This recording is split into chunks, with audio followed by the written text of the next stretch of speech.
Bismillahirrahmanirrahim warohil kudus al-ilahul wahid. Demi nama Bapa, Putra, dan Roh Kudus ketiganya yang esa. Shalom sahabat yang dikasih oleh Tuhan, berjumpa kembali dengan saya di channel ini. Terima kasih buat teman-teman yang terus mendukung perkembangan channel ini dengan cara subscribe, like, komen, dan share. Tuhan memberkati kita. Sahabat yang dikasih oleh Tuhan, satu alasan kenapa harus banyak umat muslim memperhatikan apologetik Kristen, karena ada data-data yang selama ini mungkin teman-teman tidak tahu, namun dibukakan dengan baik dan dapat dipelajari, diakses, dan didengarkan yang dapat menambah wawasan. Dan saya pikir di zaman ini banyak orang dapat belajar dengan rapi dan mempercayai sesuatu dengan terbuka, dengan baik oleh karena melihat data-data yang sudah dipaparkan. Kali ini teman-teman kita akan melihat satu video yang begitu menarik. Jangan skip, mari belajar bersama-sama. Dan saya pikir inilah kenapa ada banyak orang akhirnya berpikir untuk pindah keyakinan, karena mereka melihat fakta yang bagus. Ini dia videonya.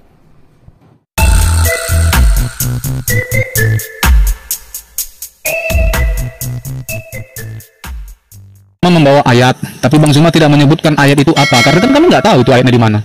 Jadi ya, ketika Bang Zuma bawa ayat, sebutkan aja dalam surat ini. Kami mencatat, nanti bisa kami uji, kami buktikan gitu loh, benar atau enggak yang disampaikan beliau gitu loh. Contoh agak saya, Abraham menyembah dan dipilih oleh Hashem itu sendiri dan menjadi bapa orang beriman dalam Kejadian 17 ayat 5. Jelas tuh ayat. Nah, jadi Bang Zuma itu bisa membuktikan benar nggak nih yang disampaikan saya gitu loh. Terus di dalam Al-Quran itu sendiri, Ibrahim itu diperkenalkan oleh baginda itu dan menyembah itu berbeda, bukan Hashem Tuhan ini gitu loh, sebagai seorang pemimpin, bukan bapak orang beriman. Itu datanya ada di dalam QS 2.2124. Monggo dibuktikan. Itu yang pertama. Itu yang pertama. Yang kedua, ayahnya Abraham itu adalah Terah. Itu dalam Yosea 24 ayat 2 itu jelas. Yosea 24 ayat 2 boleh dicatat, atau dalam Kejadian 11 ayat 27 itu jelas. Di dalam kitabnya Bang Zuma dan kawan-kawan, ayahnya Ibrahim itu adalah Azar. QS 6.274. Monggo dibuktikan. Kedua, yang ketiga, Abraham itu meninggalkan tanah kelahirannya Ur Kasdim menuju tanah Kanaan bersama ayahnya Terah. Kejadian 11 ayat 31. Di dalam kitab Bang Zuma dan kawan-kawan, Ibrahim itu berangkat dari tanah kelahirannya, tidak disebut tanah kelahirannya itu apa secara spesifik. Tidak bersama ayahnya Azar. QS 12.271, QS 19.246. Monggo, ini aja dulu.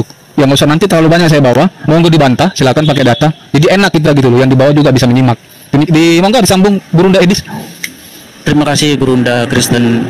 Ya, jadi apa yang dilakukan Zulkifli barusan itu adalah yang disebut dengan argumentum ad hominem. Ya, tidak menjawab pertanyaan, malah memaki-maki pertanyaan atau menceritakan tentang sosok orang yang bertanya. Ini siapa yang bertanya begini? Menjawab aja pertanyaannya gitu loh. Apa arti Ibrahim? Ya, kemudian tadi Zulkifli membuat satu teori tentang tidak mungkin menjiplak. Jadi gini teman-teman ya, setiap orang yang berakal sehat, yang sudah pernah nonton Spider-Man, tahu jalan ceritanya ada orang digigit laba-laba, lalu dia jadi manusia seperti Spider-Man. Terus saya bikin film nih sekarang. Saya bikin film, ada orang digigit laler, terus dia bisa terbang seperti laler, ya, terus bisa lompat ke sana, bisa menyium aroma yang ini. Ya kan udah jelas ini ide-idenya jiplak dari Spider-Man gitu loh. Kita nggak perlu susah-susah. Cerita-cerita tentang Abraham punya istri bernama Hagar, kemudian Hagar melahirkan Ismail, ada istrinya lagi Sarah, kemudian ada Sarah melahirkan Ishak. Ini semua udah ada dalam Bible gitu loh. Ya, udah ada. Kalau orang kemudian membuat cerita-cerita yang mirip kayak gini, kesimpulannya cuma satu, jiplak. Itu kesimpulan yang logis itu adalah jiplak, gitu loh. Nah, cuman yang jadi saya katakan tadi pertama adalah penjiplak, peniru atau bahkan pencuri itu tidak akan mampu menjelaskan asal usul barang yang ada di tangannya. Nggak mampu dia. Seperti yang dikatakan gurunda saya tadi, Bang Kristen di sini. Dikatakan kalau Abraham itu dari Ur Kasdim ke sini. Kalau Zulkifli bisa nggak jelaskan Ibrahim itu dari mana, kemana, mau kemana, tujuannya apa? Ya, jadi jangan bilang, oh kalau nyembah ini berarti ini, kalau nyembah ini apa-apaan, gitu loh. Lia Eden juga bisa bilang cerita, saya punya noko namanya Ibrahim nyembah kardus. Bisa. Kalau nggak nyembah kardus berarti nggak sama. Ini jawaban apa gitu loh. Silakan. Apa arti nama Ibrahim itu? Kenapa kok namanya Ibrahim? Waktunya habis. Silakan Bang Zuma, Neflas, langsung ditanggapi. Ya, baik. Jadi Al-Qur'an mengatakan begini. Wa man ahsanu dinam mimman aslama wajhahu lillahi wa huwa muhsin. Wattaba'a millata Ibrahim hanifa. Wattakhazallahu Ibrahim hanifa. Ya. Nabi Ibrahim itu adalah sosok nabi yang diutus kepada seluruh umat manusia untuk diakui sebagai nabi. Oke, dan dikatakan oleh Al-Quran bahwasanya beliau bukan Yahudi, Beliau juga bukan Nasara, apalagi Kristen. Dia adalah seorang Muslim. Ya, dia adalah seorang Muslim. Kalau Anda mengatakan apakah dia adalah sosok yang sama, saya katakan kalau yang Anda maksud itu adalah orang yang mengatakan istrinya adalah adiknya, lalu kemudian dinikahi oleh laki-laki lain sehingga terjadi poliandri, maka saya katakan berbeda. Saya dalam hal ini tidak ingin menyamakan antara apa yang ada di kitab yang Anda ambil dari agama lain. Tidak. Karena saya tahu kitab Anda itu cuma terjemahan yang tidak jelas asal-usulnya. Silakan Anda dengan kitab Anda, saya dengan kitab saya. Cukup bagi saya Abraham itu adalah sosok Nabi yang dia adalah seorang Muslim. Ya. Ibrahim Khalilan. Beliau itu adalah kesayangan Allah. Ibrahim itu adalah kesayangan Allah, mengajarkan menyembah kepada Allah. Kalau muncul kemudian orang-orang Kristen mengatakan itu tidak sama, ya itu silakan aja. Saya tidak memaksa. Cuma masalahnya kenapa di kitab Anda itu tertulisnya Ibrahim? Kenapa tidak tertulis Abraham atau Afram? Gitu loh. Kalau Anda mengatakan beda, silakan Anda tanya kepada Lai untuk mengganti nama Ibrahim, ganti menjadi Abraham. Itu aja. Kalau Anda mengatakan apa definisi Ibrahim, saya tidak punya kewajiban untuk menjawab itu. Apa korelasinya dengan iman saya? Kalau Anda mengatakan beda, ya silakan kita berbeda. Kalau Anda hanya menggunakan kitabnya orang, tapi tampilkan satu sosok Yahudi yang mengatakan Ibrahim dalam Al-Quran dan Abraham dalam kitab mereka itu adalah sosok yang berbeda. Tunjukkan kepada saya batang hidungnya. Kalian ini, saya katakan sekali lagi mohon maaf, kalian ini bukan memiliki data primer. Coba kalau saya minta mana kitabnya Nabi Musa alaihissalam yang bisa Anda pertanggungjawabkan keautentikannya sebagai data primer untuk mengguncang Al-Quran, tidak akan pernah bisa, Bung. Anda hanya menggunakan kitab kemarin sore, terjemahan setelah Indonesia merdeka. Ya, itu yang Anda gunakan ingin menyelisih Quran. Oh, sorry lah, mohon maaf, Anda nggak punya kapasitas untuk membatalkan itu. Kalau, oke, silakan, saudara. Lanjut Ustaz, nggak apa-apa. Iya, jadi kamu umat Islam itu tidak punya kewajiban untuk menjelaskan. Oh, harus sama, tidak. Justru perbedaan ini membuktikan bahwa mari kita beragama sesuai dengan original teks kitab kita masing-masing. Toh Abraham yang Anda bawa tidak Anda juga ikuti agamanya kok. Abraham melakukan apa, Anda melakukan apa, dari percuma. Abraham sunat, menyembahnya kepada Allah. Kemudian apa yang Anda lakukan? Jadi kami tidak punya kewajiban untuk menyamakan. Silakan Anda dengan Abraham Anda, tapi faktanya di kitab Anda Ibrahim bukan Abraham. Oke? Cukup bagi kami mengatakan beliau adalah nabi, keturunannya itu kemudian melahirkan para nabi, keturunannya melahirkan suku bangsa yang sangat besar, yaitu bangsa Yahudi dan bangsa Arab. Itu cukup bagi kami. Itu cukup bagi kami. Kami menyembah kepada Tuhan yang sama, yaitu pencipta langit dan bumi, bukan menyembah kepada yang diciptakan. Sama. Kami memberkati beliau setiap saat, kalian mengutuknya setiap saat. Oke? Ini yang perlu kita pikirkan masing-masing. Kalau Anda mengatakan tidak sama, ya oke, tidak sama. Kalau Anda mau mengatakan tidak sama tapi faktanya namanya Anda ambil di kitab Anda, ya itu dari Anda, kan gitu. Kami tidak sedang dalam kapasitas ingin membuktikan bahwa Ibrahim alaihissalam adalah Abraham yang ada di dalam kitabnya orang Yahudi. Tidak. No. Kami tidak punya kewajiban untuk itu. Kalau Anda mengatakan Abraham dan Ibrahim itu berbeda, silakan aja. Itu hak Anda. Mulai besok ganti nama Ibrahim yang ada di kitab Anda menjadi Abraham. Sudah. Itu. Sekira itu sudah cukup buat saya. Dan agar Anda pahami, saya tidak sedang ingin menyamakan Abraham dan Ibrahim. Al-Quran sudah cukup bagi saya. Silakan. Oke, waktunya habis. Silakan langsung ditanggapi Andi ataupun Edi. Baik. Saya tadi sudah mengingatkan sebelumnya, Bang Zuma jika membacakan satu ayat, sebutkan dalilnya ayat apa. Tapi Bang Zuma tidak pernah menyebutkan dalilnya apa gitu. Dia menyebutkan dalam Quran ini ayat ini, tapi dia tidak menyebutkan apa. Tertulis misal contoh Al-Baqarah sekian. Oh, berberita tentang sekian. Tidak begitu. Itu mencerminkan satu gimana ya? Saya bingung, seperti mungkin dibilang Burung Dadis tadi, tidak menjawab secara terperinci gitu loh. Jadi ketika saya yang membawa narasi ini, saya bawa data, artinya saya belum mempersiapkan. Makanya tadi saya bilang, kalau Bang Zuma dan kawan-kawan tidak punya data, ditunda pun tidak apa-apa. Saya tunggu kapan kawan-kawan ini punya data. Itu jangan hanya cuma narasi nggak begitu Bang Zuma, nggak sehat gitu loh. Terus Bang Zuma menjatuhkan kitab kami gitu loh. Itu yang pertama. Tadi saya mencatat beberapa poin yang Bang Zuma katakan. Ibrahim, apakah Ibrahim tertulis Taurat? Tidak ada Ibrahim, Bang. Abram, gitu loh. Abang kalau mau bertanya kepada beli Yahudi sekalipun silakan gitu loh. Kita tanya gitu loh. Sekalian kita tanya sama dia, apakah Yahudi itu menyembah Allah SWT atau Hashem itu tadi, Bang? Dalam Keluaran 3, tadi saya sudah bahasa ayatnya. Dalam Keluaran 3 ayat 15 jelas dikatakan, beginilah katakan kepada orang Israel, Tuhan Allah nenek moyangmu, Allah Abraham, Allah Ishak, Yakub, itu Hashem, bukan Allah SWT. Bukan, Bang. Gitu loh. Itu yang mau saya tanya gitu. Nanti kita bisa tarik kemari gitu loh. Monggo abang bawa data bang, silakan. Tapi jangan nanya cuma narasi aja bang. Kalau narasi aja ya Lia Eden pun mungkin bisa bang Juma gitu loh. Tapi bawa datanya gitu loh. Abang sebutkan bebas ayat apapun abang bawa silahkan. Tapi sebutkan datanya. Contoh, saya tadi mengatakan asal usul Abraham itu di mana Urkasdim, di kitab abang tidak disebutkan. Bagaimana mungkin kalian mengatakan membenarkan kitab-kitab sebelumnya, Taurat, Injil, kalian saja tidak mencakup, tidak mencatat dari mana asal usul barang tersebut. Saya sudah pernah diskusikan ini sama Bang Alwan. Bang Alwan mengatakan bahwasanya kitab kalian tidak mencakup seluruhnya, hanya sebagian. Jadi disclaimer ini yang mau saya tuntut. Bagaimana kalian mengatakan membenarkan kitab-kitab sebelumnya jika kalian saja tidak salah, kalian saya sudah salah mencatat sejarahnya. Bagaimana mungkin saya membahas ayahnya Bang Zuma, saya bilang ayah Bang Zuma namanya A, di kitab saya tulis, sementara di kartu keluarga yang sah dan sahih itu Analoginya jangan ke sana. anak ayahnya Bang Zuma itu adalah B, gitu loh. Bagaimana mungkin saya secara sahih sah mengatakan itu? Membenarkan kitab-kitab yang sebelumnya konteksnya bagaimana? Atau cuma mengambil, oh kami mengimani Taurat, titik, udah gitu doang. Tapi tidak menyebutkan secara asal usulnya bagaimana. Bagaimana Nabi Musa itu dipilih Tuhan, 10 perintah Allah apa yang dibawa Tuhan sampai kepada orang Kristen sekarang. Bagaimana gitu loh. Di dalam 10 perintah yang ketiga dikatakan, janganlah engkau menyebut nama Tuhan Allahmu. Tuhan Allahmu itu Hashem. Bukan LSWT bang.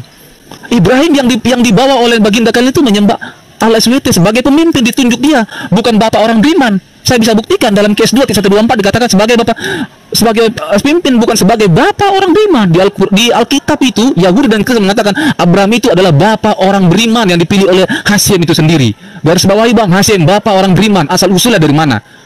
Maka jika jelas kita menunjukkan ini semua, maka kita tahu bagaimana konteks kitab itu mengatakan membenarkan kitab-kitab sebelumnya. Bagaimana konteks apa yang dibenarkan gitu. Silakan. Kurun Dedi. 1 menit lagi. Habisin aja bang, biar gantian saya 5 menit juga. Habisin aja Oke, bang. baik. Jadi itu yang saya bingung gitu loh. Belum lagi saya bawa data yang lain. Di kitab Abang dalam QS 29 ayat 32 bahwa kehancuran Sodom itu ditetapkan oleh Allah dan mengetahui siapa yang fasik gitu loh. Sementara di Kejadian 18 Abraham itu berdoa untuk mengampuni orang-orang Sodom karena ada orang benar. Dan terakhir di Al-Quran itu Ibrahim itu dimasukkan dalam perapian karena tidak menyembah Raja Namrud. Itu dalam kes 21 ayat 69. Di dalam Daniel 3:20 Abraham tidak masuk ke dalam tungku perapian karena menyembah dewa yang dibawa oleh Raja Nebukadnezar. Itu saja sudah beda. Nah, pertanyaan jika kita mengacu kepada kitab orang Yahudi tadi, bagaimana konteks kalian benarkan ini semua? Jika kalian sendiri mengambil data yang salah, jika mengacu kepada firman diberikan oleh Tuhan, maka firman yang seperti apa yang diberikan jika salah? Itu dong. Ini bisa kita uji kepada orang Yahudi nanti. Itu, silakan. Oke, terima kasih atas penjelasannya dari Bang Andi. Tadi agak melebar sedikit masuk ke hukum Taurat, tapi tidak apa-apa, mungkin niatnya untuk maju ke depan diskusinya ya, perbandingannya. Oke, silakan Bang Juma dan Bang Neplos untuk Bang Neplos silakan bang. Waktunya antum silakan. Ya, terima kasih Ustaz. Senpai. Jadi begini ya. Ini lagi dan lagi ini selalu menggunakan metode bahwa narasi teologi berbenturan dengan histori, maka itu dikatakan fiktif. Tetapi yang dibawa bukan histori, narasi teologi juga yang tertuang dalam Torah misalnya salah satunya. Soalnya itu menjadi landasan yang paling kuat. Tapi begini, saya ikutin saja. Kami akan mengikuti itu. Tapi yang harus perlu dicatat teman-teman, bahwa di dalam misalnya surat Yusuf ayat 2 dikatakan bahwa sungguh kami menurunkan berupa Al-Quran dengan berbahasa Arab agar kamu memahaminya. Rules ini dulu yang dipakai ya. Ini dicatat dulu. Tidak mungkin mulai dari nama orang tua Nabi Ibrahim atau mungkin nama asli dari Ibrahim itu Abraham atau Abram. Dituliskan juga di dalam Al-Quran dengan bahasa yang sama, bahasa Ibrani. Itu mustahil, kan begitu ya. Jadi itu dulu dicatat ini ya. Nah, nanti soal perubahan diksi atau perubahan kosakata secara gramatikal itu nanti kita bicara soal di sisi lain. Cuman tadi ada narasi yang saya kira sebenarnya fatal sekali ya, di mana dalilnya dikatakan bahwa mungkin para ulama menafsirkan bahwa arti Ibrahim itu adalah seorang pemimpin. Padahal jelas Ibrahim itu diambil dari 2 suku kata. Pertama Aba itu bisa menjadi paman, bisa menjadi ayah, kan begitu. Lalu kemudian Rahim itu penyayang, begitu ya. Jadi jangan dikatakan bahwa seolah-olah kok bisa Ibrahim ini tidak merujuk kepada gelaran seorang bapak atau mungkin orang yang beriman ya, lalu ditafsirkan bahwa Ibrahim ini artinya seorang pemimpin. Nah, ini kan gawat juga begitu. Dasar etimologinya mana begitu, asal usul kata dari Ibrahim ini sehingga digelari sebagai seorang penguasa atau pemimpin, bukan sebagai bapak orang yang beriman, kan begitu. Nah, makanya jangan kentang nanti narasinya ya, dalilnya jangan kentang. Lalu kemudian kalau kita mau bicara soal antara kesamaan dan perbedaan, semisalnya saya kasih salah satu case saja, contoh case ya, nanti akan menyentuh Ibrahim dan Abraham atau Abram. Misalnya antara Yesus Kristus dan Isa alaihissalam. Nah, Apakah ada perbedaan dari sisi nama saja sudah berbeda? Tokohnya berbeda nggak dari sisi fakta? Kan begitu. Kita punya keterbatasan soal itu. Bahkan jangankan umat kekristenan yang muncul dari abad sekian, bahkan karena kita tidak bisa memastikan bahwa sejarah itu pernah terjadi atau tidak, kita hanya bisa menggunakan data primer yang data itu juga bersifat apa? Bersifat dogmatis sebenarnya. Jujur saja, bersifat dogmatis. Sejarah intelektual dengan sejarah teologi itu sering bentur, bro. Sering bentur sekali. Sejarah intelektual, sejarah ilmiah sering bentur dengan sejarah teologi. Jujur. Jadi jangan seolah-olah kesan kata histori itu merujuk kepada hal-hal yang ilmiah pernah terjadi. Loh, itu bagian dari iman juga kok ujung-ujungnya. Narasi teologi juga, narasi keimanan juga ujung-ujungnya. Ya, tapi akan ada konsekuensi ketika membedakan antara Abraham dan Ibrahim. Berbeda. Yang mana Abraham punya anak namanya Ishak dan Ismail, bagaimana juga dengan Ibrahim yang punya nama Ishak dan Ismail. Kan begitu. Akan ada konsekuensi kalau mengatakan bahwa tokoh ini berbeda. Berbeda, apakah ini kembar nih antara Abraham dan Ibrahim? Kenapa nama anaknya sama? Kenapa nama istrinya mirip? Gitu antara Hajar dan Hagar gitu ya. Kenapa mirip ini? Sebenarnya metode-metode sederhana ini yang harus difahami juga oleh teman-teman. Jadi tidak terlihat bahwa tendensinya sebenarnya mau diskusi ini kemana. Gitu saya kira. Silakan Senpai, silakan. Mohon maaf ini Senpai, kelebihan waktunya. Dituntaskan. Dinda, apa lanjut? Iya, siap. Iya, baik. Nah, saya kalau kita misalnya mengkomparasi antara data narasi teologi ya, apa yang diyakini oleh bangsa Yahudi, semisal dikomparasi dengan apa yang diyakini oleh umat Muslim bangsa Arab sendiri, kan lalu kemudian ada perbedaan di situ dari sisi mungkin tempat, kejadian, nama, mungkin tanggal, waktu, ruang dan lain sebagainya misalnya. Ada beberapa perbedaan di situ. Artinya itu bukan berarti menandakan bahwa peristiwa itu misalnya yang benar itu adalah Yahudi atau yang benar itu Arab. Ya, justru saya berani pastikan catatan-catatan itu bahkan tidak menjelaskan secara spesifik sebenarnya. Saya akui itu. Kenapa? Karena kita punya keterbatasan. Kita tidak bisa kembali ke masa lalu. Makanya apa? Dalil primer yang kita anggap primer ya. Anda sekali. Ya, sebentar. Ya, nanti dipaham. Mungkin Bang Neplos bisa menekankan poin yang mau disampaikan. Saya jeda waktunya. Poin yang mau disampaikan. Iya, poin yang mau saya sampaikan adalah tadi kan penekanan dari Kristen anti hoax bahwa data yang ada di dalam Al-Quran atau mungkin hadis dalam perspektif Islam itu kan berbeda itu datanya. Kan begitu. Maka saya mau coba bangun konstruknya dulu gitu. Jangan dipaksa gitu. Kita juga punya metode. Ini saya kasih metode yang sederhana saja ya. Saya kasih metode sederhana. Sebenarnya karena kita punya keterbatasan untuk kembali kepada peristiwa masa lalu, maka dalil yang bisa kita pakai apa?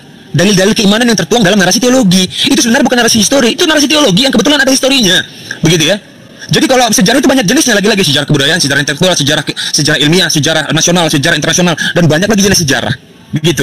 Nah, jangan seakan-akan bahwa aspek keimanan dikesampingkan, ya. Itu celaka sekali itu. Ya, celaka sekali. Kita tetap menggunakan salah satu aspek itu tadi, aspek keimanan bahwa saya mengimani apa yang dikatakan di dalam Al-Qur'an dan hadis berkaitan dengan Ibrahim, ya sebegitunya terjadi. Begitu loh. Apakah narasi dari misalnya kitab Torah atau kitab Tanah menceritakan soal Ibrahim berbeda dengan Quran, saya tidak percaya? Oh, tidak seperti itu juga metodologinya. Begitu pendekatan filologi nanti kita hadirkan lagi, gitu loh ya. Ya, terima kasih itu mungkin barangkali. Oke, terima kasih Bang Neplos. Saya bukannya ada sengaja untuk menyela Bang Neplos ya, supaya kita yang di bawah juga bisa mengerti yang disampaikan Bang Neplos. Itu aja tujuannya, guys. Oke, langsung aja mungkin Edis sekarang gilirannya. Tadi Bang Andi sudah 5 menit, sekarang mungkin Bang Edis. Nah, terima kasih ya. Gurunda 10 detik aja, Gurunda. Bentar 10 detik aja. Jadi begini ya, ternyata Neplos tidak menjawab apa yang jadi pertanyaan saya. Tidak. Saya bawa data. Monggo dibaca itu dalam 124 bab 124 sebagai seorang pemimpin. Kamu baca dulu deh, silakan. Ya, jadi seperti saya bilang tadi ya, yang namanya penjiplak atau pencuri itu pasti dia tidak akan mampu menjelaskan apa yang ada di tangannya. Jadi begini Neplos, saya lebih bagus nanggepin Neplos daripada Zulkifli ya, karena lebih berujung kepada debat teologis kalau sama Zulkifli ini. Benar kata Neplos, narasi teologi itu nggak bisa diperdebatkan, itu buntu ya. Kalau si Islam bilang oh Ibrahim ke Mekah, Kristen bilang nggak ada Abraham ke Mekah, jadi buntu gitu loh. Jadi metode yang kita gunakan itu sekarang adalah tentang asal usul berita ini, gitu loh. Bagaimana cara kita membuktikan bahwa sesuatu ini tidak benar atau tidak benar itu biasanya dari asal usul berita, ya. Jadi misalnya seperti yang dikatakan Neplos tadi ya, bahwa mengenai arti nama Ibrahim itu ulama udah cakar-cakaran gitu loh. Ada yang bilang begini, ada yang bilang begitu. Ya ini makanya saya bilang ini, gitu loh. Makanya ini barang ini dari mana gitu loh. Kalau Anda tanya sama orang Kristen, itu nggak ada yang ribut itu. Ya, kenapa kok namanya Abraham? Karena dia menjadi bapak banyak bangsa. Tadinya namanya bukan Abraham, tadinya Abram. Kemudian dirubah oleh Tuhan namanya menjadi Abraham yang artinya adalah bapak banyak bangsa. Kemudian tadi Neplos membuat satu teori juga dengan mengatakan, ini kok nama istrinya sama, ada Hagar, ada Sarah. Neplos, kau buka Quranmu sampai hari kiamat, kau suruh seluruh umat Islam di dunia rapat, ya baca Quran, nggak bakal ketemu itu. Istri Ibrahim itu namanya Hagar, Sarah itu nggak ada itu dalam Quran. Sampai kiamat kamu cari nggak bakal ada itu. Ya, terus dari mana itu umat Muslim dapat cerita itu Ibrahim itu istrinya Sarah, istrinya Hagar, yang Hagar melahirkan Ismail, yang Sarah melahirkan Ishak. Giliran ditanya kenapa kok dikasih nama Ishak, bingung. Ya, kalau kamu tanya sama orang Kristen kenapa kok dikasih nama Ishak, karena Sarah tertawa, karena Ishak itu artinya tertawa. Inilah yang saya bilang, kalau orang yang punya barang itu pasti bisa jelasin asal usulnya begini, itu jelasin. Sama seperti Zulkifli kalau ditanya, ya, kalau dia punya HP berapa passwordnya, pasti dia bisa jelasin mana foto ini, dokumen ini disimpan di mana, anu ini disimpan, dia bisa jelasin itu. Karena apa? Karena memang itu HP dia. Coba HP-nya Zulkifli diambil sama Neplos, berapa passwordnya? Neplos langsung dia bingung, gelagapan. Karena apa? Karena barang itu ada di tangannya dari maling, gitu loh. Jadi kita nggak usah repot bahas-bahas diskusi yang bersifat teologis, nggak ketemu buntu kita. Ya, yang kita gunakan, metode yang kita gunakan adalah bahwa cerita tentang Abraham ini punya anak ini, ada namanya Ismail, ada namanya Ishak melahirkan ini keturunan Israel, itu udah ada di Bible sebelum ada Islam. Gitu loh. Pertanyaannya sekarang adalah apakah Islam mengambil ide-ide itu kemudian membumbuinya dengan bumbu-bumbu baru demi kepentingannya? Itu sekarang yang kita buktikan gitu loh. Bahwa barang itu memang sudah ada sebelumnya. Ya. Jadi untuk menjelaskan nama Ibrahim saja udah cakar-cakaran dari Neplos udah bilang, ulama bilang begini, yang satu bilang ini udah jelas nih barang dari mana ini loh. Lagian ya, kalau kita merujuk kepada naskah Al-Qur'an yang asli, itu nggak ada harokat itu. Ya. Nggak ada itu, Ibrahim itu ada tanda anunya, kasroh fathah domanya nggak ada. Jadi itu bisa saja dibaca Abraham. Ya, nggak ada tanda bacanya itu sebelum Al-Quran itu diedit atau dalam tanda kurung ditambahi tanda baca kasroh fathah doma. Yang dulu memang nggak ada. Ya, siapa tahu bahwa itu tulisannya aslinya Abraham. Kemudian para pengedit Al-Quran atau para penambah harokat membuatnya menjadi Ibrahim, sehingga umat muslim sendiri seperti kata Nepos bingung menjelaskan apa arti Ibrahim. Ya, kita tahu ya, kalau nama-nama orang zaman dahulu itu nggak seperti nama-nama anak sekarang. Anak sekarang dikasih nama orang nggak tahu apa artinya. Kalau nama-nama orang zaman dulu, apalagi Timur Tengah, itu punya makna. Ya, coba tanya orang Islam, apa itu Umar bin Khattab? Ada itu artinya. Ya, apa itu Abu Bakar? Ada artinya. Artinya bapaknya orang perawan. Gitu loh, orang-orang zaman dulu nggak seperti zaman sekarang. Nama itu ada artinya. Ishak itu ada artinya tertawa. Ismail itu ada artinya Tuhan mendengar. Gitu loh. Jadi seperti saya bilang tadi, pencuri itu tidak akan mampu menjelaskan barang yang dicurinya karena dia tidak tahu dari mana asal usulnya itu. Makanya saya tanya tadi sama teman-teman muslim di sini, tolong jawab, apakah kisah Ibrahim itu mencuri dari buku-buku sebelumnya? Terima kasih. Thank you. Waktunya habis. Mungkin sekarang waktunya Bang Juma untuk membuka mic. Waktunya 5 menit. Iya, baik. Jadi kalau ditanya, apakah Al-Quran itu mencuri kisah-kisah sebelumnya? Saya katakan tidak. Karena tidak ada yang melakukan penyelidikan lalu melakukan penulisan. Tapi kalau saya ditanya, apakah perjanjian baru ini mencuri kisah-kisah cerita dari agama lain? Saya katakan yes. And ya. Perjanjian baru itu mengambil nama-nama dari agama orang. Karena bukan pewahyuan, berdasarkan penyelidikan. Al-Quran pewahyuan, Bung. Anda harus belajar di situ dulu. Al-Quran itu pewahyuan. Kitabmu bukan pewahyuan, tapi cerita yang dibangun dari hasil penyelidikan terhadap bangsa lain. Oke? Kitabmu menggunakan bahasa Yunani, tapi menceritakan orang yang menggunakan bahasa Ibrani. Nah, itu yang perlu saudara pahami. Jadi kembali kepada tema. Ketika berbicara mengenai Nabi Ibrahim, Anda mengatakan Al-Quran dulu tidak punya harakat, tidak punya tanda baca. Apakah Anda sadar bahwa Ibrani juga tidak punya nikut? Bisa jadi Ibrahim yang ada. Oke? Kalau Anda ingin menggunakan narasi itu, makanya Anda harus punya data primer. Anda harus punya kitabnya. Baru Anda bisa berbicara. Kalau hanya numpang tenar dari kitab agama lain, ya, itu menyedihkan, Bung. Anda ingin menyelisih Quran dengan menggunakan apa? Data-data yang kemudian diambil dari agama lain, terjemahan dari kitabnya orang, kemudian untuk menilai Al-Quran yang ori. Oh, nggak bisa dong, levelnya beda. Nah, ketika saudara mengatakan tentang Nabi Ibrahim, Al-Quran mengatakan beliau itu adalah khalilan. Dia itu adalah orang yang menjadi kesayangan Allah. Kalau Anda mengatakan Abraham adalah bapak bangsa yang besar, loh, memang begitu adanya. Hanya saja Al-Quran ini tidak plagiat. Oh, terjemahannya seperti itu. Ayo Al-Quran kita buat juga seperti itu. Emang Bible? Tidak seperti itu, Bung. Al-Quran itu punya jati diri, punya harga diri. Kami tidak ingin sedang menyamakan Abraham dengan Ibrahim. Kami dengan Ibrahim kami. Sekarang siapa yang niru siapa? Ayo, terjemahan kalian Abraham atau siapa? Harusnya kalau terjemahan itu namanya orang jangan diterjemahkan juga. Kalau namanya misalnya Edis, begitu masuk ke bahasa Inggris, Edis berubah menjadi desa. Tidak. Harusnya kalau kalian itu tidak meniru ke Al-Quran, ya tetap Abraham meski terjemahan Indonesia. Itu tapi faktanya Anda larinya ke Ibrahim. Habis itu Anda mengatakan, oh Ibrahim dan Abraham beda. Lagian begini loh ya, saya katakan kepada saudara, kalau di kitab yang Anda ambil dari agama Yahudi itu runut ceritanya dari A, B, C, D sampai Z. Apa korelasinya dengan iman Anda coba? Hah? Apa hubungannya dengan Abraham dengan Kristen? Itu dulu poinnya. Jadi jangan terlalu jauh Anda membual, sementara agama Anda tidak ada hubungannya dengan Abraham. Abraham agamanya apa? Abraham ajarannya apa? Abraham menekankan apa? Abraham mewasiatkan apa? Agama Anda melakukan apa? Kan nggak nyambung. Lalu kemudian ketika Anda mengatakan Abraham dan Ibrahim itu berbeda, tapi coba lihat Islam. Apa yang dilakukan Abraham yang tidak dilakukan oleh Islam? Abraham melakukan kurban persembahan, kami melakukan. Abraham sunat, kami sunat. Abraham menyembah kepada Allah, kami juga menyembah kepada Allah. Ketika Anda mengatakan, oh beda, yang disembah Abraham adalah Elohim, yang disembah Abraham adalah Hasem, makanya belajar. Supaya Anda tahu, di dalam kitabnya orang Yahudi, jelas sekali dikatakan di dalam kitab Keluaran, bahwasanya Tuhan menyatakan diri kepada Abraham. Aku telah menyatakan diriku kepada Abraham, tapi tentang namaku, Yod He Vav He, aku belum menyatakan diriku kepada Abraham. Anda keliru di situ. Kalau dikatakan Yod He Vav He itu nama Tuhan, coba Anda lihat di dalam Kejadian 15 nomor 2. Apa yang dikatakan di sana? Abraham menyeru Tuhan, wa yomer Abraham Adonai Yod He Vav He. Berarti Abraham jauh sudah mengenal Yod He Vav He itu. Berarti Yod He Vav He itu bukan nama Tuhan, itu gelar. Gelar itu. Kenapa? Di dalam Keluaran 6 nomor 3, aku menyatakan diriku, tapi namaku belum aku nyatakan. Tapi di Kejadian 15 nomor 8, Abraham sudah memanggil Tuhan dengan sebutan Yod He Vav He. Berarti Yod He Vav He bukan nama pribadi Tuhan, tapi Allah. Demikian. Oke, waktunya habis Bang Juma. Langsung aja Bang Andi atau Bang Edis. Boleh, Bang Gurunda dulu apa saya boleh? Kan Bang Kristen ya. Nah, tadi satu pun belum ada yang ini yang ngebantai ya. Saya bingung nih, jadi saya melanjutkan diskusi ini gitu loh. Tapi nggak apa-apa, saya ikuti aja. Bang Juma sering kali ya mengucapkan disclaimer kitab siapa yang mencuri, yang mencomot kitab siapa gitu loh. Padahal kalau kita berbicara Alkitab itu jelas, Alkitab itu mencakup mulai dari kitabnya Taurat itu apa? Di Al-Quran coba saya sebutkan di Al-Quran nih. Kitab yang diikuti Al-Quran itu apa? Taurat itu coba. Membenarkan kitab yang apa yang kalian mengikuti Taurat itu coba. Saya ingin tahu juga nih.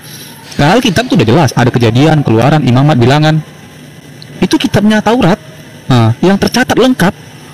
Narasinya sama. Pertanyaan saya, jika kita mengacu kepada ini Bang Juma, mana di Al-Qur'anmu yang mencatat tentang Taurat ini, Bang? Mana?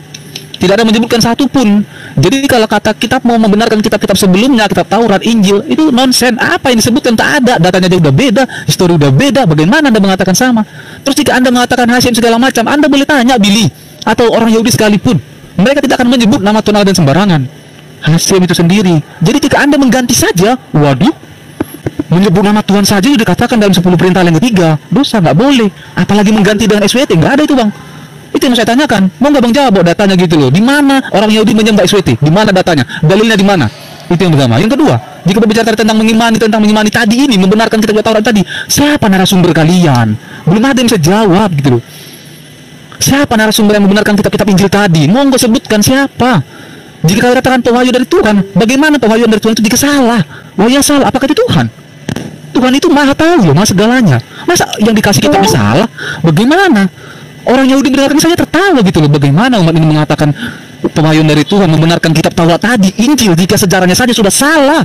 Apa yang dibenarkan? Berarti yang kalian benarkan itu apa yang menjadi disclaimer kalian sendiri. Kalian tidak bisa berdiri di kitab sendiri. Kalian berdiri di atas kitab kebenaran orang lain yang kalian anggap itu salah. Ya pantas kalian anggap Yesus itu adalah nabi, karena kitab kalian sendiri tidak menjelaskan secara rinci dan benar bagaimana kitab diturunkan. Tidak. Taurat bagaimana? Coba sebutkan dulu 10 perintah Allah di dalam Al-Quran kalian. Ada tidak? Coba sebutkan. Jangan menyebut nama Tuhan Allahmu dengan sembarangan. Siapa nama Tuhan Hasyim? Coba. Saya bukan berbicara tentang LAI. Saya punya kitab ILT. ILT itu mengatakan Elohim Hasyim. Bukan. SWT Bang, bukan. Monggo, kita bergerak maju. Jangan berbicara narasi-narasi. Bawa data Bang Zuma, Nepros, bawa data kalian. Monggo, bantai saya bilang ini. Saya bawa data tadi perbedaannya. Makanya saya bilang, saya bisa nanti kita rujuk ke arah Tuhan seperti apa yang disembah oleh Yahudi. Jika memang kitab kalian membenarkan kitab-kitab sebelumnya. Kitab yang mana? Kejadian, Keluaran, Imamat, Bilangan, Ulangan tadi mana? Mana gitu loh. Siapa narasumbernya? Kalau memang jelas narasumbernya siapa, monggo, silakan. Karena Alkitab mencatat itu bagaimana penciptaan tadi dalam Taurat tadi itu ada. Tuhan menciptakan itu ada. Sampai pada kitab terakhir Maleakhi itu ada. Kitab sejarah mulai dari Yosea sampai Esther ada.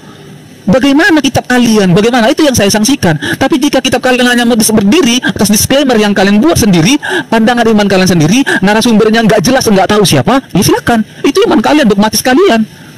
berarti kalau kita bicara secara sahih, maka kitab kalian tidak bisa dikatakan sahih dan membenarkan kitab-kitab sebelumnya.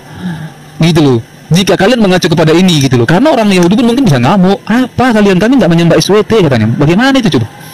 Nggak ada itu dasarnya. Kalau memang ada disebutkan di kitab orang Yahudi Abraham itu menyembah SWT, saya masuk Islam.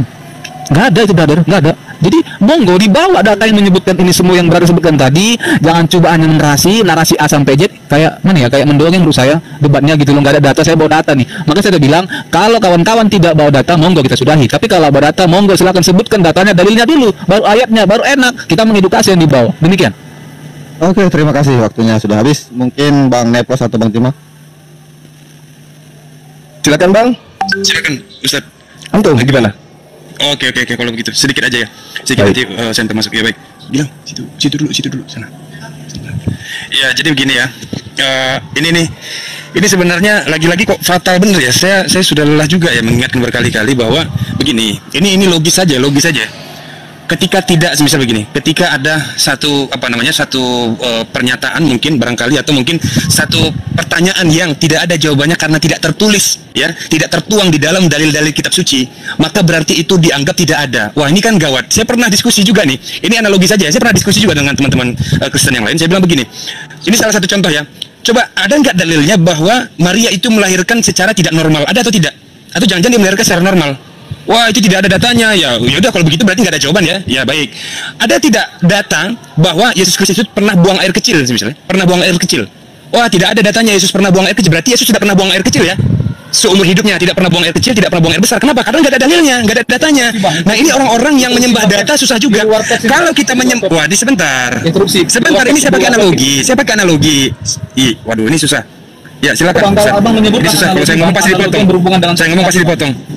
Gak enak gitu loh, kita berbicara di luar topik ini Bang. Gak enak gitu loh. Kalau bukan saya hanya memberitahu metodologi. Ini soal metodologi, bahwa data juga bukanlah satu-satunya ya untuk kita jalan mencari satu hal yang memang sifatnya ya komprehensif ya. Tidak seperti itu juga. Ini soal metodologi. Kita butuh instrumen lain gitu loh. Kalau misalnya hanya bicara soal data, ya kalian mungkin bicara soal senior, ya berarti kalian yang lebih dulu begitu ya. Kalau bicara soal data, tetapi apakah data itu benar? Pertanyaannya, apa alasan data itu bisa dibenarkan? Pakai iman ngebenerinnya?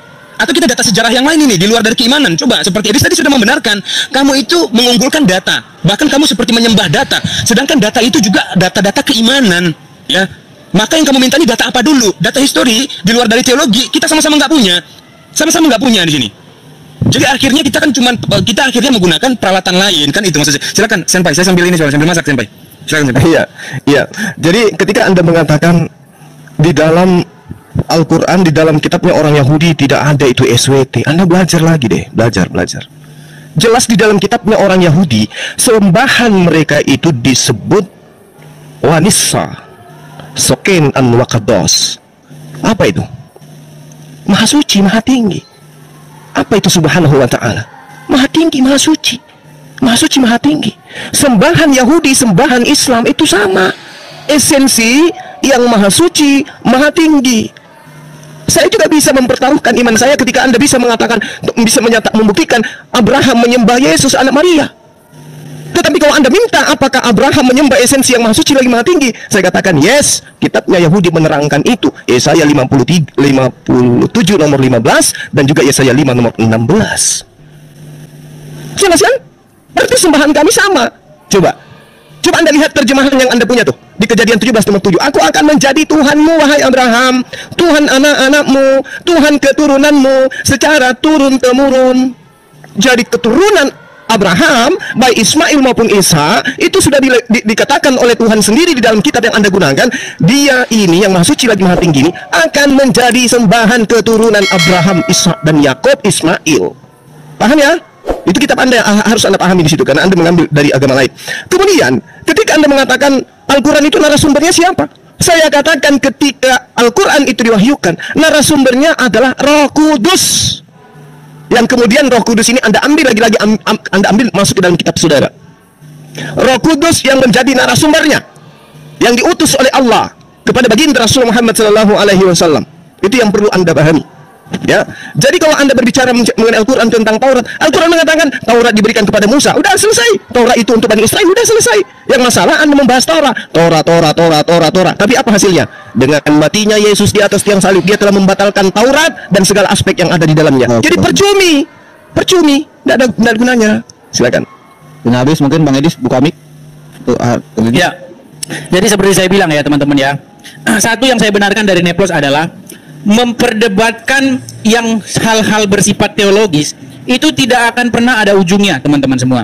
Itu akan buntu. Kita harus merubah arah diskusi kita menjadi pembuktian secara akademis, ya, bukan berdebat teologis. Ya, tadi Zulkifli bilang, oh kalau Al-Quran dari wahyu gini. Apa bedanya dengan Lia Eden? Gitu loh. Lia Eden itu informasinya dari wahyu semua, dari wahyu. Ini yang makanya saya bilang udah selesai kita kalau kayak gini caranya. Ya. Jadi metode pembuktian yang dipakai oleh umat manusia sampai sekarang itu bukan metode wahyu, ya, tetapi metode penyelidikan dan penyidikan. Kalau kita mau pakai istilah di kepolisian, coba kasus yang ada sekarang yang terkenal, misalnya Ferdi Sambo, ada nggak itu berita-berita itu dikumpulkan oleh penyidik dan jaksa penuntut umum dari Goa? Nggak ada, gitu loh. Kalau sumber-sumber yang didapatkan dari jaksa itu dari Goa, itu jaksa itu ditampar itu, dibuang ke laut. Sumber-sumber itu harus dari penyelidikan. Karena manusia itu hidup di dalam ruang sejarah, manusia itu menjadi saksi sejarah, ya. Jadi sumber-sumber, oh sumbernya harus dari wahyu, apa-apaan ini kalau kayak begini, gitu loh. Lia Eden aja kalau begitu, kalau sumbernya itu, masa sumber dari Goa kalau nggak dari Goa nggak sah? Ini apa-apaan, gitu loh. Ya, lagi pula kalau saya turut-turuti sumbernya Zulkifli yang katanya dari wahyu, Zulkifli dari gempar, wah berapa Ibrahim sunat begini, mana ada Ibrahim sunat Zulkifli di Quran? Kau tahari sampai kiamat nggak ada Ibrahim sunat dalam Quran. Coba saya kasih beberapa uang kamu minta saya kasih sama kamu. Tuh 8 koin tuh saya kasih sama kamu tuh. Kalau kamu bisa buktikan Ibrahim itu sunat dalam Quran, nggak ada. Gitu loh. Jadi makanya saya bilang tadi ya, Neplos, saya minta kamu yang jawab Neplos ya, karena Zulkifli nggak ada sisi akademisnya, dia cuma teologis terus. Gini, Neplos, pertama-tama orang yang mencuri ide, mencuri buku, mencuri cerita, mencuri apapun, mau mencuri buku dongeng kayak, mau mencuri buku apa, mau mencuri legenda, itu pasti tidak akan mampu menjelaskan kenapa begitu. Ya, kalau kita mau pakai istilah yang akademis sekarang gini, kalau Anda ujian skripsi, ya, di universitas, Anda nyolong skripsi misalnya, Anda temukan di situ kosakata begini, bakteri lactobacillus. Terus Anda ditanya sama dosen penguji, ini apa ini lactobacillus ini? Karena Anda maling, Anda nggak tahu itu apa. Karena Anda dapat skripsi itu maling, gitu loh. Nah, seperti saya bilang tadi Neplos, istilah-istilah yang kamu pakai di dalam kitabmu itu udah ada di dalam kitab seniormu yang kamu bilang senior, ya. Ishak, Yakub, Abraham. Karena kita lagi bahas Abraham ya. Abraham punya istri namanya Sarah, kemudian istri satu lagi namanya Hagar, ya. Kemudian dari Hagar ini melahirkan Ismail, kemudian dari Sarah melahirkan Ishak. Itu kalau kamu tanya sama orang Kristen, tahu itu kenapa kau dikasih nama Ismail, kenapa kau dikasih nama Ishak? Tahu. Karena kalau kamu mau berpikir sejarah, orang-orang zaman dulu apalagi di Timur Tengah itu punya nama dan makna. Nggak usah jauh-jauh, kita di Indonesia aja. Kalau kamu pergi meneliti sejarah, bagaimana orang-orang Batak zaman dulu memberi nama anaknya, bagaimana orang-orang Jawa zaman dulu memberi nama anaknya, ada artinya Neplos, ya. Orang Jawa zaman dulu dikasih nama Soeharto, itu ada artinya. Dikasih nama Jaka, ada artinya. Ya, orang Jawa Barat juga begitu, dikasih nama Dadang, ada artinya itu, gitu loh. Ya, orang Batak dikasih nama Togar, ada artinya itu. Binsar, ada itu artinya. Coba tanya Binsar itu. Binsar itu artinya terang, bersinar. Ada artinya. Nah, sekarang kamu punya cerita tentang Ibrahim begini begitu. Giliran ditanya artinya apa, kau nggak tahu. Apa bedanya kamu dengan orang yang lagi ujian skripsi tadi? Nemuin kata lactobacillus, disuruh dijelasin apa, nggak tahu. Makanya Neplos yang saya tanya sama kamu apa? Apakah cerita-cerita ini semua adalah mencuri dari kitab orang lain? Gitu loh. Sekalipun yang kamu ceritakan nggak ada loh.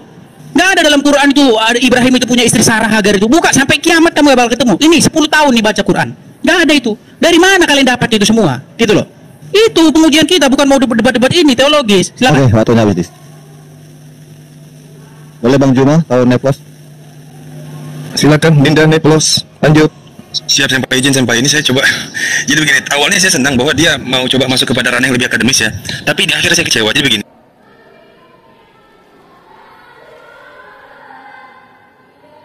Yang ada di dalam Al-Quran itu mencuri dari Bible. Seharusnya kalau kamu katakan mencuri, harusnya sama.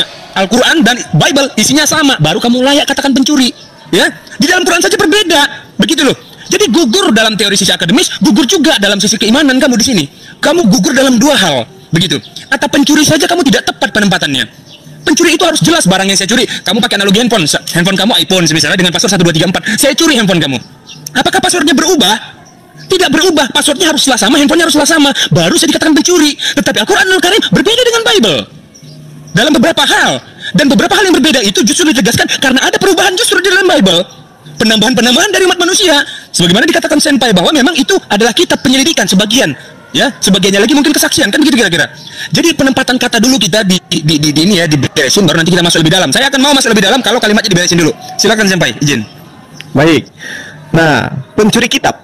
Pencuri kitab itu mengambil kitabnya orang, nempel di kitabnya. Apakah Al-Quran demikian? Tidak. Yang curi kitab itu begitu.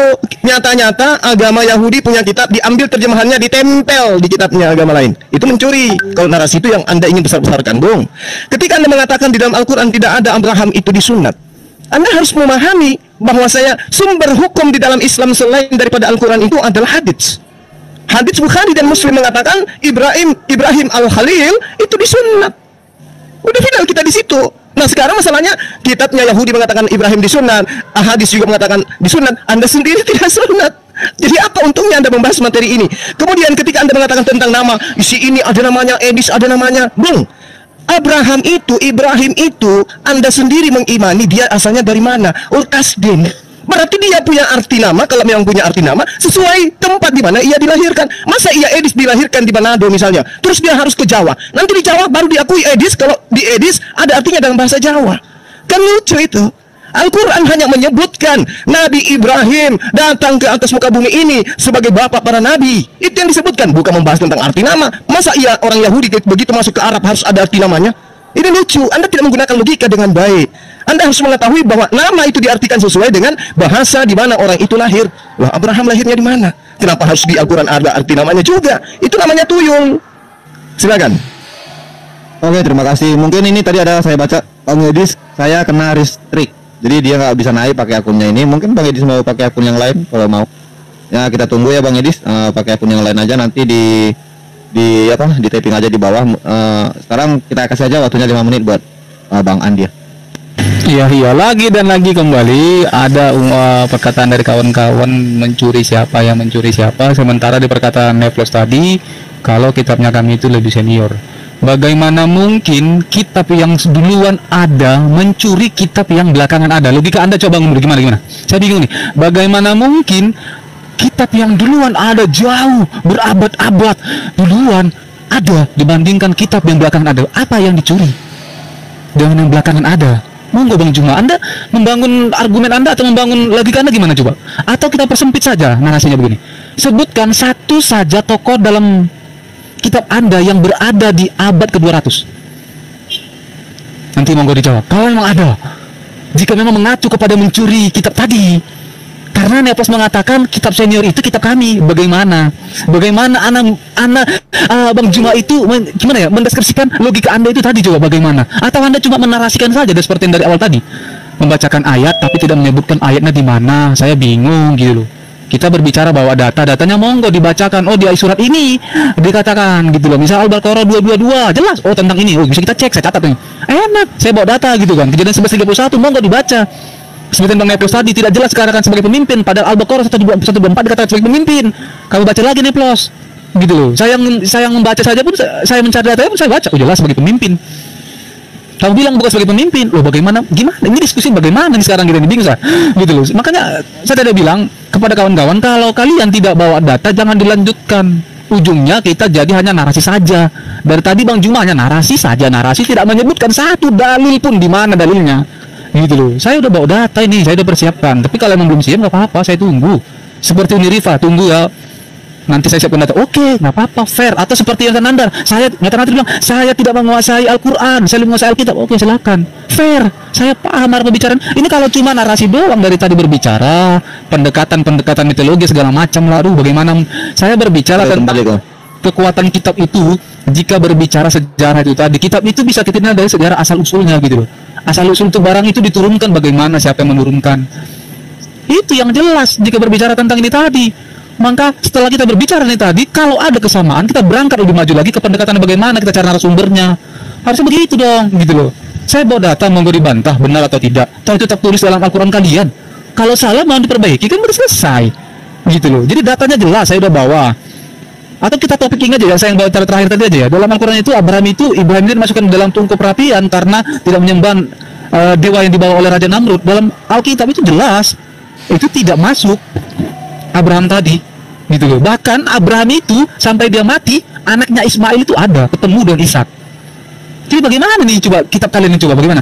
Katanya udah dia mati dalam tungku perapian, tetapi dalam kitab kita parameter kitab orang Yahudi nih, Taurat, nggak baca Taurat ya, karena Abraham ya.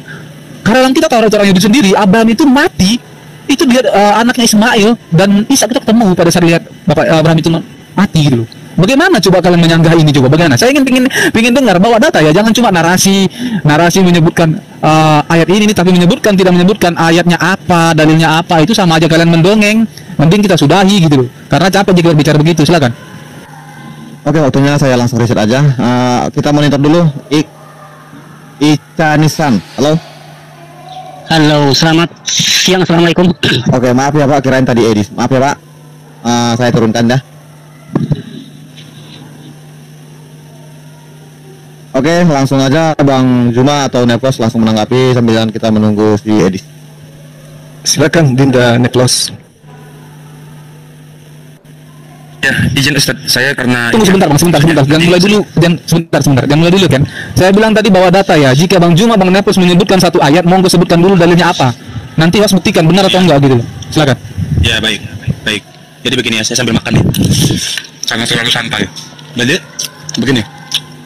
Bahwa Abraham mati di dalam tungku api. Saya belum pernah mendengar narasi bahwa memang Nabi Ibrahim itu mati di dalam tungku api. Ya, belum pernah mendengar itu. Oke Bang, Bang Neplos saya buktikan datanya Bang ya. Dalam QS 21 ayat 69. Monggo host dibuka. Sebentar dulu. QS 21 ayat 69 dibuka. Ya. Saya bawa data. Aduh. Kita suka diskusi atau debat tanpa data. Kedua. Bawa data. Ya, baik. Gimana nih? Ya, baik ya. Oke, kita biarkan aja dulu Bang Andi. Ya, sebentar, nggak apa-apa. Kepercayaan diri itu bagus, nggak apa-apa. Kepercayaan diri itu bagus. Tapi nanti saya jelaskan ya, atau nanti dijelaskan sama Senpai. Yang kedua, saya mau jelasin lagi bahwa tadi dia salah menangkap pesan kita semua, pesan Senpai, pesan Ustadz Juma. Siapa sebenarnya yang dikatakan sebagai pencuri? Lalu dia bilang, bagaimana mungkin kitab sebelumnya itu mencuri kitab kemudian? Seolah-olah dia membuat abstraksi bahwa kitab Bible mencuri dari Quran. Loh, siapa yang bilang itu? Kamu aja menangkap pesan salah. Yang dikatakan bahwa kamu mencuri kitab-kitab sebelum kamu. Torah semisal, kan begitu, karena memang disamakan. Apakah kami lagi dikatakan sebagai pencuri? Tidak, kan begitu. Kalian saya sudah menyepakati bahwa berbeda ternyata isi Al-Quran dengan apa yang ada di dalam Bible. Kalian sepakat itu. Artinya kalian sendiri membenarkan bahwa Al-Quran bukan kitab curian, tapi kitab dari Allah Ta'ala. Silakan Senpai, lanjutkan. Silakan Senpai. Iya, baik. Jadi gini Bung, Anda hadir untuk kemudian membandingkan data di dalam Al-Quran dan kitab yang Anda gunakan. Nah, yang membangun pertama kali tentang mencuri kitab itu kan Edis. Nah sekarang begini, perjanjian lama itu apa yang kitabnya Kristen? Itu kitabnya Yahudi. Kenapa nempel di kitab kalian? Ada legitimasi penyerahannya gitu? Ada gitu orang Yahudi memberikan kepada kekaisaran Romawi pada abad ketiga ketika Kristen dijadikan agama sah kekerajaan, kekaisaran? Ada gitu? Nggak ada. Seketika kitabnya orang nempel di kitab saudara.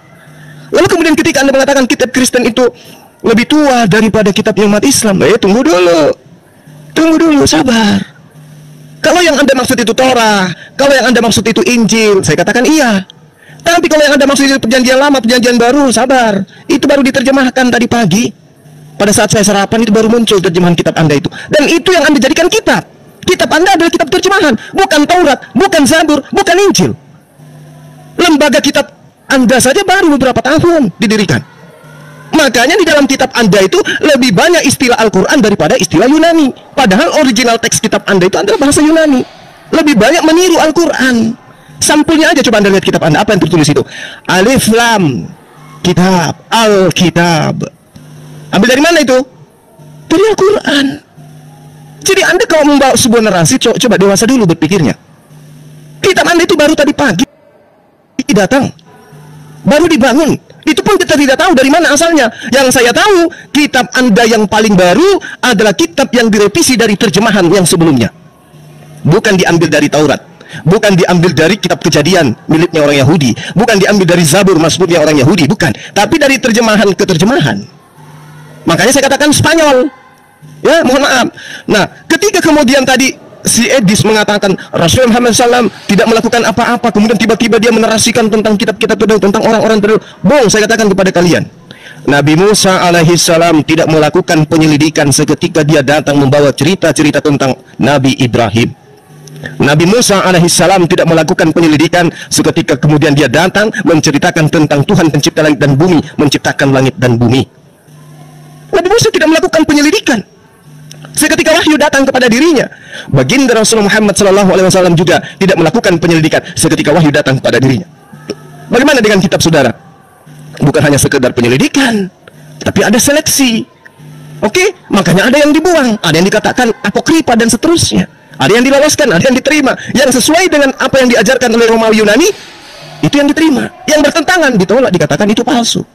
Kan itu yang ada dalam kitab saudara. Jadi jangan katakan Al-Quran menciplak atau meniru kitab saudara. Jangan. Yang benar adalah kitab terjemahan milik Kristen itu banyak menyadur istilah-istilah yang bersumber dari Al-Quranul Karim.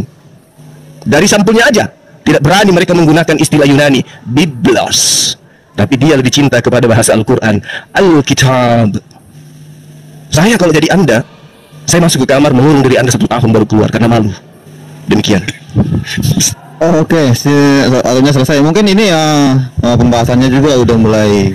Nggak ada yang dijawab, nggak ada yang dijawab. Sebentar, Nggak ada. Bang Andi. Dataku nggak ada yang dijawab. Saya bingung nih bagaimana Jadi nih. tadi istilahnya temanya ini Abraham. Jadi ada perbandingan Alkitab. Apakah kalian mau maju ke sana diskusinya? Yang mana Gini lah, sebenarnya tadi Alkitab kan yang sebentar. Sabar dulu. Mungkin host juga belum mengerti. Sebentar, saya luruskan. Kita Bukan bawa mengerti, sebentar dulu Ken. Sebentar dulu Ken. Perbandingan antara Abraham itu dalam Alkitab dan Ibrahim itu dalam Al-Quran apakah sama? Saya bawa data, saya bilang tidak.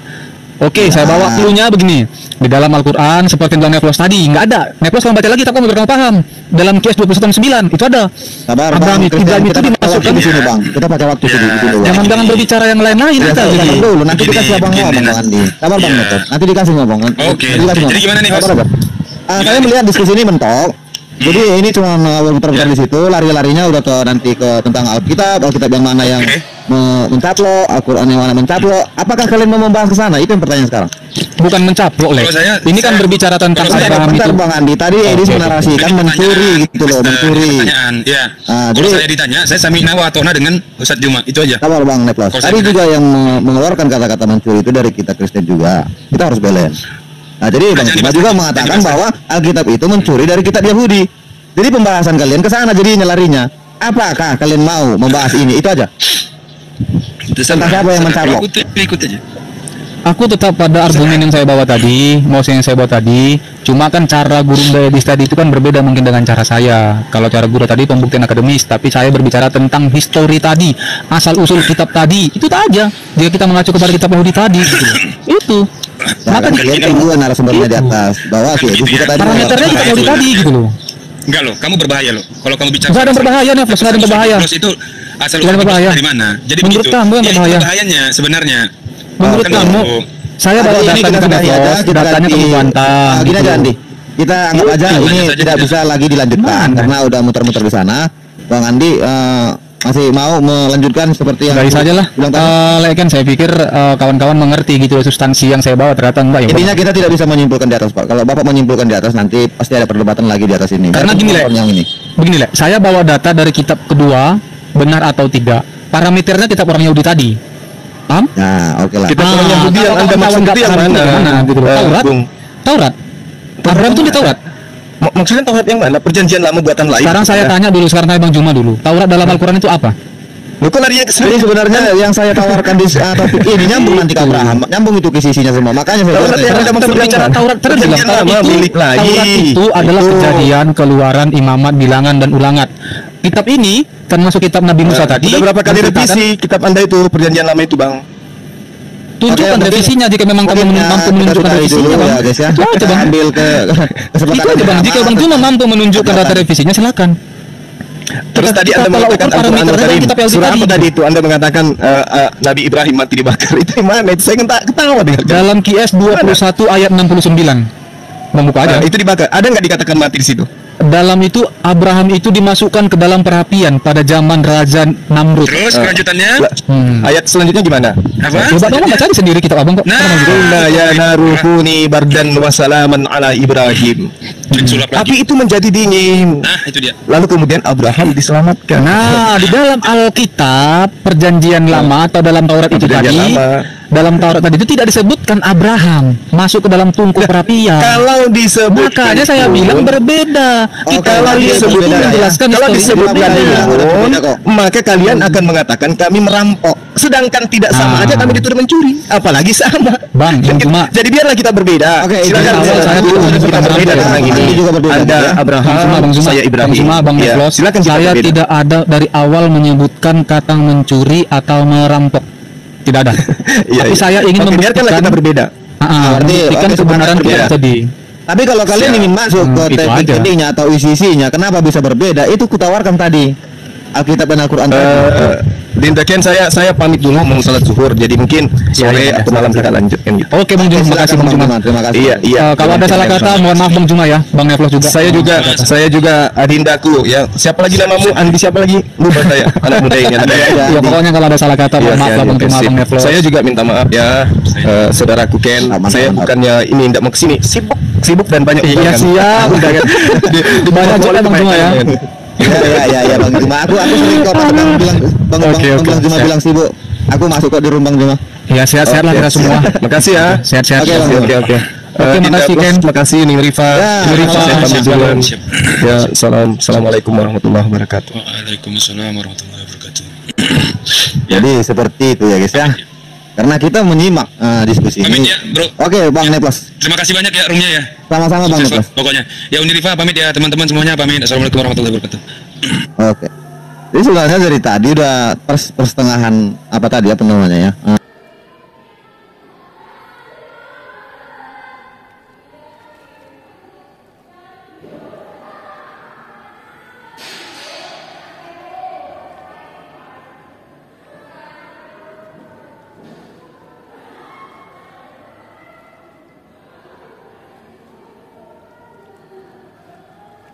Teruskan oleh Tuhan kan? Kok jawabannya makin jawabannya jangan makin merendahkan Yesus lah. Opung gimana sih? Ini Memakai natur manusia, contoh kepada manusia itu manusia itu bisa menjadi kudus karena ia, bukan manusia kudus karena manusia tidak kamu tidak pernah kudus dan kamu saya bacakan lagi ya. Saya bacakan lagi ulang nih. Biar kita, kalau nggak saya bacain 3 ayat ya, walaupun saya nggak dapat pahala nggak apa-apa. Dan ketika genap 8 hari dan ia harus disunatkan, nggak ada laser dulu. Ia diberi nama Yesus, yaitu nama yang disebut oleh malaikat sebelum ia dikandung ibunya. Dan ketika genap waktu pentahiran, menurut hukum Taurat Musa, mereka membawa dia ke Yerusalem untuk menyerahkan Yesus ya, untuk menyerahkannya kepada Tuhan. Tuhan di sini adalah yang huruf besarnya hanya T-nya saja. Seperti ada tertulis dalam hukum Taurat, semua anak laki-laki sulung harus dikuduskan bagi Allah. Dan untuk mempersembahkan korban menurut apa yang difirmankan dalam hukum Tuhan, T-nya huruf besar, yaitu sepasang burung tekukur atau 2 ekor anak burung merpati. Ini Yesus ini diakikahin ini sama disunat setelah seminggu. Setiap anak sulung itu gitu ya, Bang Alif. Cuman akikahnya dulu cukup pakai tekukur gitu, nggak apa-apa. Mungkin tekukur mungkin dulu kalau dikomparasi harga sekarang mahal banget lah, tapi itu syariatnya nggak apa-apa lah. Kalau kita kan muslim itu pakai kambing. Berarti ini Ustaz, Roh Kudusnya yang burung merpati itu dikorbankan buat akikahnya Yesus. Tapi ini juga Bang, aku nggak berani juga soalnya nanti datang lagi kalau pas ketika sudah dewasa kan dia turun lagi. Atau kalau nggak tahu kalau ada merpatinya banyak, tapi itu itulah. Jadi ceritanya gini, Pak. Jadi ceritanya gini ya Ustaz. Allah Bapa mengorbankan anaknya, Yesus mengorbankan Roh Kudusnya gitu ya. Begitu ya Pak Vivo. dengarkan baik-baik. Makanya kalau ini udah mulai saya gas, saya gulung sedikit kau, saya gulung ya. Dari tadi minta jawab ini, Pak Pipo udah dikuduskan atau belum, udah motong tekukur atau belum, udah disunat atau belum, karena itu yang dilakukan oleh Yesus. Yesus dikuduskan, Yesus ditahirkan, Yesus diserahkan kepada Tuhan. Opung sudah apa belum? Katanya tadi bilang pengikut Yesus. Aku minta jawaban itu dari tadi. Jangan sampai waktu umur kita habis hanya muter-muter tidak menjawab. Kita kan nggak tahu umur kita, Opung. Opung udah lebih senior dari saya. Kita nggak tahu, siapa tahu nanti Opung duluan, saya belakangan, atau sebaliknya saya belakangan, Opung duluan. Kan kita nggak tahu. Iya, makanya saya gulung dulu kau sedikit aja saya gulung kau dulu. Karena supaya terbuka nalar dan pikiran Anda. Mau gulung pakai apa dulu deh? Jangan main gulung-gulung aja Pak Tipo. Aduh, hati-hati lah. Pakai kata-kata dia lah. Oke. Dengarkan baik-baik. Yesus dibawa dan disunat. Lalu di dalam ayat yang tadi saya dan ibu kamu bacakan, ada tutur, ada apa? Merpati dan tutur. Baik teman-teman dikasih oleh Tuhan, bagaimana respon teman-teman terhadap video yang barusan kita dengar dari awal hingga akhir? Satu pernyataan yang harus saya katakan, kalau Anda tidak setuju, kalau Anda kepanasan, ya skip saja. Kalau Anda tidak mau belajar, ya silakan buta selama-lamanya. Kalau Anda tidak mau dengar data-datanya, ya udah silakan dengar Ustadz Anda. Tetapi yang namanya belajar untuk mencerdaskan banyak orang, maka kita harus siap membuka literatur yang bertanggung jawab. Dan apa yang disampaikan oleh para apologetik ini tidak ada istilah mau melukai, tetapi bagaimana membukakan fakta bahwa ada banyak yang mirip-mirip di dalam Quran dengan di dalam Alkitab, namun kisahnya itu berbeda. Pengutipan nama bisa saja sama, tetapi kisahnya itu bisa saja berbeda-beda. Hal ini menimbulkan pro kontra atau kesalahpahaman yang selama ini begitu runcing, yang dibenturkan satu dengan yang lain. Maka kita harus dapat mendudukkan pokok masalah itu dengan baik. Kita mau percaya keyakinan kita, ya terserah. Anda mau murtad, terserah. Anda mau mualaf, terserah. Semua ada konsekuensinya.